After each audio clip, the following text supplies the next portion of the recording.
সমগ্র বাংলাদেশে এই ধরনের কোনো স্পট আমি অতীতে কখনো দেখিনি যে এভাবে শত শত ঘর, হাজার হাজার মানুষ এখানে বসে মাদক সেবন করে থাকে।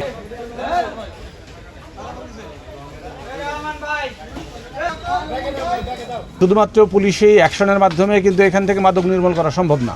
এখানে যারা ইউটিলিটি সার্ভিস যারা দিয়ে থাকেন, বিদ্যুৎ, পানি, তারপর গ্যাস, এরপর আছে ওয়াইফাই নেটওয়ার্ক, এবং যাদের জায়গা জমি, সকল প্রতিষ্ঠানকে এখানে এগিয়ে আসতে হবে এই জায়গাটা মাদকমুক্ত করতে হলে।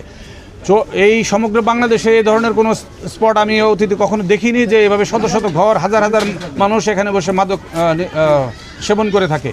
এই গাজীপুরের অন্যান্য সকল জায়গায় আমাদের সহকর্মীরা প্রতিনিয়ত অভিযান করে, গত মাসে 171টি মামলা তারা দিয়েছে, কিন্তু এই জায়গাটায় এসে পুলিশকে বারবার বিব্রত হতে হয়েছে।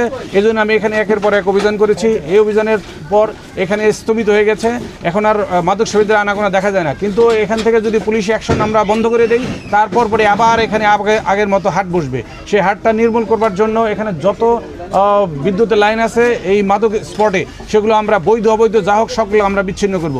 কিন্তু এই কথা যখন আমরা ডেস্কোর সাথে আলাপ আলোচনা করতে যাই, ডেস্কোর কাছ থেকে আমরা জানতে পারি যে এই লাইনগুলো সব অবৈধ।